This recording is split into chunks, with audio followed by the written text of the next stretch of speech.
இப்படி சிறப்புமிக்க படிப்பறிவு தான வாழ்க்கையின் முன்னேற்றத்திற்கு பெரிதும் தூணா நிற்கும். நீங்க என்ன அனுபவ அறிவை சொல்றீங்கன்னு சொல்லி கேள்வி கேட்டிருக்கிறாரு. அனுபவ அறிவு அணி பாக்குது.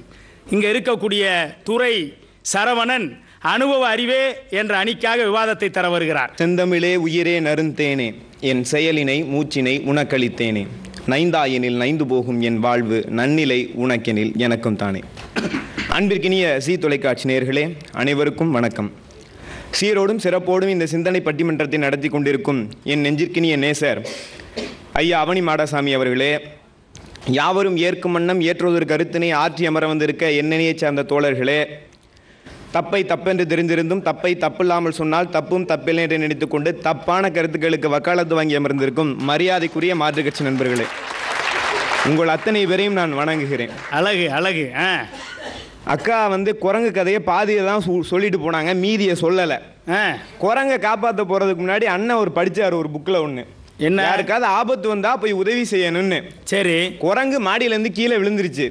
மேலே இருக்கிற குரங்கு என்ன பண்ணுதுன்னு பார்க்கறதுக்கு கீழே எல்லா டெலிவிஷனும் கூடி நிற்கிது. அந்த குரங்கு தான் குதிக்க போணுச்சு. அண்ணனுக்கு பழமொழி ஞாபகம் வந்துச்சு, இதோ வந்துட்டேன் அப்படின்னு நடுவில் போய் குதிச்சாரு. கை கால் ஒடிஞ்சது. ஏன்?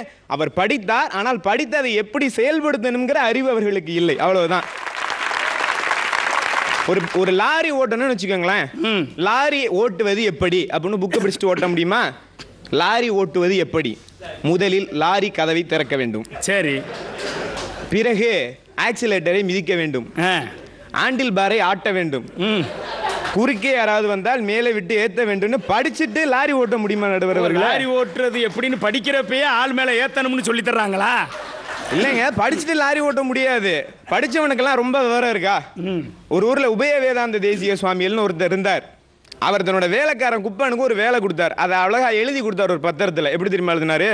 ஒரு நாள் காலை உபய வேதாந்த தேசிக சுவாமிகள் தன் வீட்டு வேலைக்கார குப்பனை கூப்பிட்டு, அடே குப்பா, நீ உடனே திருப்பெரும்புதூர் ஓடி போய் திருவேங்கடாச்சாரியை சந்தித்து திருக்குடந்தையிலிருந்து இங்கே இருக்கிற திருநாராயண ஐயங்கார் சுவாமிகள் திருக்கோவில் ஆராதனைக்கு திருத்துளா எடுத்து திரும்புகையில் திருவடி தவறி திருக்குளத்தினுள் விழுந்து விட்டார் என்று சொல்லிவிட்டு வா அப்படின்னு அனுப்பினாராம். ஒரு தகவல் சொல்றதுக்கு இவ்வளவு நீளமான வாக்கியமா? இது ரொம்ப லென்த்தா இருக்கேடா, நீ அறிவு கட்ட முண்டமாச்சே, சொல்லிருவியான்னு கேட்டாரு. அதெல்லாம் சொல்லிடுவேன், எங்க சொல்லு, கும்பகோணத்தான் சாமி குட்டையில் விழுந்தான்னு சொல்லணும், அவ்வளவுதானே அப்படின்னா. கல்கி கீழே எழுதுறாரு, இதுதாங்க அனுபவம். உடனே கல்கி கீழே எழுதுறாரு, குப்பனுக்கு தெரிந்தது உபய வேதாந்த தேசிய சுவாமிகளுக்கு தெரியவில்லை அப்படின்னு எழுதினாரு. ஒரு ஊர்ல ஓடிட்டே இருந்தாங்களாம் 10 பேர். சரி, பயங்கர வேகமா ஓடிட்டு இருந்தாங்க. ஒருத்தன் கூப்பிட்டு கேட்டான், எதுக்குடா ஓடுற? எல்லாரும் ஓடுறாங்க நானும் ஓடுறேன் அப்படின்னா. இன்னும் கொஞ்சம் நேரம் முன்னாடி போய் எதுக்குடா ஓடுற அப்படின்னு, எல்லாரும் ஓடுறாங்க நானும் ஓடுறேன் அப்படின்னா. இதுக்கு என்ன தாண்டா வழி பண்றேன்னு முதல்ல ஒருத்தன் ஓடிட்டு இருப்பான்ல, ஆமா, அவன் கிட்ட போய் எதுக்குடா ஓடுறேன்னு கேட்டாங்க. அவசரமா ஒண்ணுக்கு இடம் தேடி எந்திரிச்சேன், எதுக்கு 75 பேர் பின்னாடி விரட்டுறானே தெரியலன்னா. இதான் நடுவர்கள். ஒருத்தன் இன்ஜினியரிங் சேர்ந்தா அந்த வருஷம் ஐடி பயங்கரமா இருக்கணும், அப்படியே எல்லாரும் போறது ஐடிக்கு.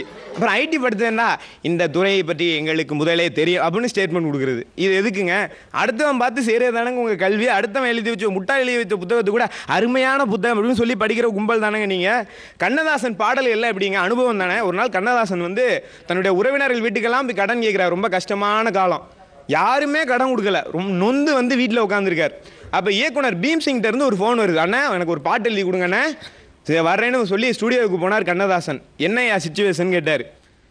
அண்ணன் தம்பியெல்லாம் சேர்ந்து ஒருத்தனை கை விட்டுட்டாங்க, அவனை பற்றி பாட்டு எழுதணும்னு. அட பாவி, இதாண்டா சிச்சுவேஷன், எர்ரா பேனாவை அப்படின்னு எழுதினாரு. அண்ணன் என்னடா தம்பி என்னடா, அவசரமான உலகத்திலே ஆசை கொள்வதில் அர்த்தம் என்னடா, காசில்லாதவன் குடும்பத்திலே வாழும் நாளிலே கூட்டம் கூட்டமாய் வந்து சேர்கிறார் பாரடா, கை உடைந்த வீட்டிலே உடைந்த பாணி மதித்து வந்தவன் யாரடாங்கிற வரி கண்ணதாசனுக்கு எப்படிங்க கிடைச்சது? படிச்சுட்டு எழுதினாரா? பார்த்து எழுதினார். அப்பரடிகளும் எல்லாத்துக்கும் தெரியும், சொல்லுங்க. அப்பரடிகள் ஒரு பாட்டு எழுதினார் நடுவர் அவர்களே. கோயிலும் குளங்களும் கொண்டியன் செய்குவீர் நானிலீர் பொறியிலீர் திட்டினார் எல்லாரையும். சரி, ஏண்டா இவ்வளவு கோயில் வச்சிருக்கே, இவ்வளவு குளம் வச்சிருக்கே, எதுக்குடா எல்லாத்தையும் மூடுறா முட்டா பேலன்னு திட்டினாரு. இந்த பாட்டை எங்க ஊர்ல கோயிலே உட்காந்து பாடிட்டு இருப்பாங்க. கோவிலும் குளங்களும் கொண்டு என் செய்குவீர் நானிலீர் பொறியிலீர்னு கோயிலே உட்காந்து படிச்சுட்டு இருப்பான். அவர் எதுக்குங்க பாட்டு எழுதினாரு? கோயில் வேணான்னு தானே எழுதினாரு, அதை கோயிலே படிச்சுட்டு இருப்பாரு.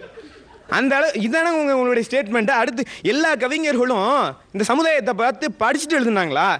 புதுக்கோட்டையில் கவிச்சூடர் கவிதை புத்தன் இருக்கார். அவருடைய வறுமையை ஒரு கவிதையில் பதிவு செய்வார். வாழையோடு கரும்பு தொகை வளர்ந்து நின்று சரியும், அந்த வைகரையின் கதிர் வெளிச்சம் வழக்கம் போல தெரியும், ஏழை வீட்டு சின்ன அடுப்பு இன்று மட்டும் எரியும், இன்னும் எத்தனை நாள் விடுமுறையோ என்று நகை புரியுன்னு படிச்சுட்டாங்க எழுதுனா. இந்த சமுதாயத்தின் வறுமை நிலையை பார்த்து எழுதுனா.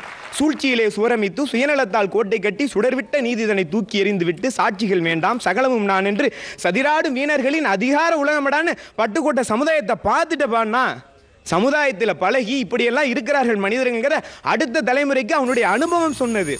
கதிர் வெடித்து பிளம்பு விழ கடல் குதித்து சூடாற்ற முதுமை மிகு நிலப்பரப்பின் முதற்பரப்பு தோன்றிவிட நதி வருமுன் மணல் தருமுன் நலமளத்த தமிழனங்கே பதிமுதுரை பெருவெளியில் பாண்டியர்கை பார்த்தவளேன்னு கண்ணதாசன் இந்த சமூகத்தை பார்த்துட்டு மட்டும்தான் பாடினானா? இந்த நாட்டில் இருக்க சிறப்புகள் எல்லாம் உணர்ந்த பிறகு பாடினான். அதுதான் அனுபவம். அனுபவத்துக்கு ஒரே ஒரு சின்ன உதாரணம் சொல்லிவிட்டு நான் முடிக்க விரும்புகிறேன். நடுவர் அவர்களே, சொல்லுங்க. நெப்போலியன் பற்றி உங்க எல்லாருக்கும் தெரியும். ஆமா, நெப்போலியன் பிரெஞ்சு தேசத்தை ஆட்சி செய்த ஒரு மாபெரும் மன்னன். அவன் ஒரு தடவை ஒரு பெரிய எதிரி படையிட்ட மாட்டிக்கிட்டான். பின்னால் 1,00,000 பேர் கொண்டு ஒரு மாபெரும் படை துரத்துகிறது. நெப்போலியன் தனி மனிதனாக இருக்கிறான். துரத்துறாங்க. நெப்போலியன் குதிரையில் ஏறி போக ஆரம்பிச்சான். போயிட்டு இருக்கும்போது நடுவில் ஒரு ஆறு வந்தது. ஆறுடைய அகலம் 30 அடி. இப்போ இந்த ஆற்றை நெப்போலியன் தாண்ட வேண்டும், இல்லாவிட்டால் இறந்து விடுவான். அந்த குதிரை தாண்டினா எவ்வளோ அடி தாண்டும்? 18 அடி தான் தாண்டும். மீதி 12 அடி யாராவது மறுபடியும் ஒரு பாலம் கட்டினா தான் நெப்போலியனால் போக முடியும். அந்த நெப்போலியனுக்கு ஆனால் என்ன நடந்தது தெரியுமா? என்ன நடந்துச்சு? அவனை படிச்சானா அந்த நேரத்தில் ஒரு புத்தகத்தை எடுத்து என்ன போட்டிருக்காங்க ரெஃபர் பண்ணானா? இல்லை. 18 அடி மிச்சம் இருக்கிற 12 எப்படி தாண்டதுன்னு எதுவும் புத்தகத்தில் எழுதியிருந்தாங்க. நெப்போலியன் சாட்டை எடுத்து குதிரையை அடித்தான். பின்னால் எதிரிப்படை துரத்துகிறது. குதிரை ஆற்றிலே பாய்ந்தது. குதிரை 18 அடி தான் தாவியது தான் தெரியும். குதிரையின் மீது இருந்து நெப்போலியன் 12 அடி தாவினான். ஆற்றுக்கு அந்த பக்கம் விழுந்தான் என்று சொன்னால் இந்த அறிவை அவனுக்கு எந்த கல்விக்கூடங்களும் தந்துவிட முடியாது. போர்க்காலத்திலே போர் வியூகத்திலே அவன் பல ஆண்டுகள் போர் புரிந்த அனுபவம் தான் அவனுக்கு உதவி செய்தது. கடைசியாக ஒரே ஒரு விஷயத்தை சொல்லி நான் முடிக்க விரும்புகிறேன். அண்ணன் அவர்கள் சொன்னார்கள் கல்வியா செல்வமா வீரமா, இதில் லிஸ்ட்டில் அனுபவமே இல்லைப்பான்னு. அது கண்ணதாசன் ஒரு அருமையான விளக்கம் சொன்னார். கண்ணதாசன் ஆண்டவன்ட்ட கேள்விகள்லாம் கேட்டான். பிறப்பெனப்படுவது யாதென கேட்டேன், இறைவன் சொன்னான். பிறந்து பார் என இறைவன் சொன்னான். படிப்பெனப்படுவது யாதென கேட்டேன், படித்து பார் என இறைவன் சொன்னான். அப்படியே அடுத்தடுத்து வராரு. மனையால் சுகமது யாதென கேட்டேன், மணந்து பார் என இறைவன் சொன்னான். இல்லை என்பது யாதென கேட்டேன், பெற்றுப்பார் என இறைவன் சொன்னான். கண்ணதாசனுக்கு கோவம் வந்துருச்சு. ஏண்டா எல்லாத்தையும் நானே பார்த்து தெரிஞ்சுக்கினா நீ எதுக்குடா அப்படின்னு ஒரு அடுத்த வரி சொல்றாரு. அனுபவித்தே தான் உணர்வது அறிவனில் ஆண்டவனே நீ எதற்கென்ற, நீ எதுக்குடான்னா? அந்த இறைவன் என்ன தெரியுமா செஞ்சான்? அந்த இறைவன் சற்று அருகினில் வந்து அனுபவம் என்பதே நான் தான் என்றான் சொன்னா, ஆண்டவனாக தான் இந்த அனுபவம் உங்களுக்கு இருக்கிறது. இறுதியாக ஒரே ஒரு விஷயம், நீங்கள் உங்களுடைய வாழ்க்கையில் யாருடைய துணையும் தேவைப்பட வேண்டியதில்லை. உங்களுக்குள்ளே ஒருவன் இருக்கிறான். உங்களுடைய மனசாட்சியாக நீங்கள் செய்கிற தவறுகளை எல்லாம் தட்டி கேட்கும் மனிதனாக உங்கள் அனுபவம் என்ற இரண்டாவது நபர், செகண்ட் பர்சன் உங்களுக்குள்ளே இருக்கிறான். அவன் உங்களுக்கு தேவையான எல்லா உதவிகளையும் செய்வான். அவனுக்கு நீங்கள் தர வேண்டியது அனுபவம் என்ற ஒரு கயிறை அவன் கழுத்திலே கட்டினீர்கள் என்றால் அவன் மனைவியை போல வாழ்நாள் முழுவதும் உங்களுக்கு சேவை செய்வான். அந்த அனுபவம் என்றும் வாழ வேண்டும், வாழ்த்த வேண்டும். நல்ல வாய்ப்பளித்த ஜி தமிழ் தொலைக்காட்சிக்கும் அவனி மாடசாமி ஐயா அவர்களுக்கும் நன்றி கூறி விடைபெறுகின்றேன். நன்றி, வணக்கம். அனுபவ அறிவேன்னு பேசின துரை சரவணன் ரொம்ப அற்புதமான விஷயங்களா சொல்லியிருக்கிறார். அனுபவ அறிவினுடைய மகத்துவம் இதுதான். இன்னைக்கு பூரா படிப்புங்கிற மோகத்தில் படிப்பறிவு இருந்தால் போதுங்கிறதுல ஏதாவது ஒரு படிப்பு புதுசாக வந்துச்சுன்னா எல்லாரும் அதிலேயே போய் சேர்றது. இதுக்கும் அனுபவசாலி அன்னைக்கே ஒரு பழமொழி சொல்லி வச்சான். சாஞ்சா சாயிர பக்கம் சாயிர செம்மறி ஆடுகளான் பாட்டிலேயே வந்துச்சு. ஆக இப்படித்தானே போய்கிட்டு இருக்கு படிப்பறிவு. ஆனால் அதை செயல்படுத்தக்கூடிய அனுபவ அறிவு தானே சிறந்ததுன்னு சொல்லி ரொம்ப அருமையாக பேசியிருக்கிறார். இப்போ 2 அணியிலையும் பேசி முடிச்சுட்டாங்க. இந்த பட்டிமன்றத்தினுடைய தலைப்பில் நம்ம தீர்ப்புக்கு போகணும். 2 பேரும் பேசிய சில விஷயங்களை நம்ம எடுத்துக்கிட்டோம்னா அதிலிருந்து நமக்கு இப்போ தீர்ப்பு வந்துடும். ரொம்ப படிப்பறிவுங்கிற அணியில் தொடங்குறப்பே சொன்னாங்க, படிப்பினுடைய பெருமை என்ன தெரியுமா, படிப்பினுடைய சிறப்பு என்ன தெரியுமா அப்படின்னு சொல்லிட்டு ஆரம்பித்தாங்க. அப்போ சொல்கிறப்ப சொன்னாங்க, கல்விதான் வாழ்க்கைக்குரிய மிகப்பெரிய கருவி ஆகும்னாங்க. அந்த கல்வி இல்லைன்னு சொன்னால் இன்னைக்கு வாழ்க்கையில் முன்னேற்றம் வரும்னு கனவுல கூட நினச்சி பார்க்க முடியாது. அதுதான் இன்னைக்கு நடந்துக்கிட்டு இருக்குது. அதனால தான் படிப்புக்கும் கல்விக்கும் முக்கியத்துவம் கொடுப்பதை நோக்கி நம்முடைய நாடு போய்கிட்டு இருக்குது. இதை அருமையாக இங்கே சொன்னாங்க. ஏன் அந்த அளவுக்கு கல்வியினுடைய சிறப்பை சொல்கிறாங்கன்னு சொன்னால், இன்னைக்கு கல்வி எவ்வளவோ முன்னேற்றத்தையும் வளர்ச்சியும் தந்திருக்குது. இன்னைக்கு படித்தவர்களால் உயர்ந்தவர்கள் 1000 உண்டுன்னு சொன்னோம். நம்ம 1000 பேரையும் பட்டியலிட முடியாது, எல்லாரையும் சொல்லிக்கிட்டு இருக்க முடியாது. பேரறிஞர் அண்ணாவை பொறுத்தளவில் மிகச்சிறந்த படிப்பாளி என்பது எல்லோருக்கும் தெரியும். சென்னையில் உள்ள கன்னிமாரா நூலகத்தை கரைத்து குடித்தவர் என்று சொன்னால் அது பேரறிஞர் அண்ணா ஒருவர் தான். முதலும் கடைசியுமாக அவரை மட்டும்தான் இன்னைக்கு வரைக்கும் உதாரணம் சொல்லிக்கிட்டு இருக்கிறோம். அப்படிப்பட்ட மிகச்சிறந்த படிப்பாளி. அந்த படிப்பறிவு இருந்ததுனால அவர் எவ்வளவு திறமையாக பேசினார்னு சொன்னால், நம்ம தாய்மொழி சிறந்த மொழி என்று வாதம் வந்தபோது, இந்தி தான் நாடு முழுவதும் ஆட்சி மொழியாக இருக்க வேண்டும் என்று வாதம் வந்தபோது பேரறிஞர் அண்ணாட்ட கேட்டாங்க, என்னங்க நீங்கள் தமிழ்நாட்டில் மட்டும்தான் தமிழ் மொழி பேசுகிறீங்க, இதை நீங்கள் சிறந்த மொழின்னு சொல்லிக்கிட்டு இருக்கிறீங்க, இதுக்கு பெரிய அந்தஸ்து வேணும்னு கேட்குறீங்க, ஆனால் எல்லா மாநிலத்திலையும் பெரும்பாலான மக்கள் பேசக்கூடிய மொழி இந்தி மொழியாக இருக்குதே, அதை நீங்கள் ஏற்றுக்கிற கூடாதா அப்படின்னு சொல்லி கேட்டாங்க. அப்போ தான் அறிஞர் அண்ணா சொன்னார், தன்னுடைய படிப்பறிவின் துணை கொண்டு சொன்னார், அப்படி பார்த்தா பெரும்பான்மையானோர் பேசுவதனாலேயே ஒரு மொழி சிறந்ததுன்னு எடுத்துக்கிட்டா, நம்ம இந்தியாவில் பறவை இனத்தில் காக்கைகள் தான் அதிகமாக இருக்கிறது, அதற்காக தேசிய பறவை மயில் இல்லைன்னு சொல்லிட்டு காக்கையை அறிவிச்சிட முடியுமான்னு கேட்டார். கேள்வி கேட்டால் அசந்து போயிட்டாங்க. என்னடா இந்த மனுஷன் இப்படி அசத்துறாரு, எப்படி அவரை மடக்கிறது அப்படின்னு நினைக்கக்கூடிய அளவிற்கு அண்ணாவினுடைய அறிவாற்றலை, படிப்பறிவை நாம் இதில் எடுத்துக்காட்டா சொல்லலாம்.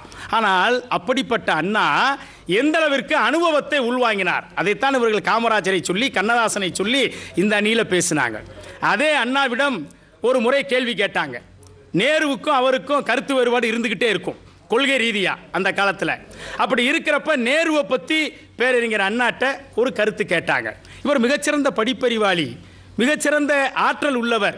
ஆனால் நேருவை பற்றி, அவருடைய கொள்கையை பற்றி இவருக்கு கருத்து வேறுபாடு இருக்கக்கூடிய அந்த சூழலில் கூட நேருவை பற்றி நீங்கள் என்ன நினைக்கிறீங்கன்னு கேட்ட உடனே ரொம்ப அருமையாக சொன்னார், பக்குவத்தோடு பேசினார்.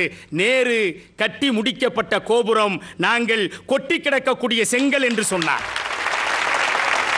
அந்த பணிவு, அந்த பண்பு அவர் கற்ற அனுபவத்தால் கிடைத்தது. அதனால் அறிஞர் அண்ணா மாற்றாரும் போற்றுகின்ற மாண்பாளராக இன்று வரையிலும் போற்றப்பட்டு கொண்டிருக்கிறார். அதை தந்தது அனுபவ அறிவு தானே என்று இவர்கள் சொல்லுகிற அனுபவ அறிவை நம்ம பார்க்க வேண்டிய சூழலும் இருக்குது. இன்றைக்கு படிப்பு வேண்டும், படிப்பு வேண்டும் என்று நாம் எல்லாம் சொல்லிக் கொண்டிருக்கிறோம். அந்த படிப்பு மிக உச்சத்திற்கு நம்மை அழைத்து செல்ல வேண்டும் என்ற நம்பிக்கை நமக்கு இருக்கிறது. அதுதான் நம்முடைய கனவாக இருக்கிறது.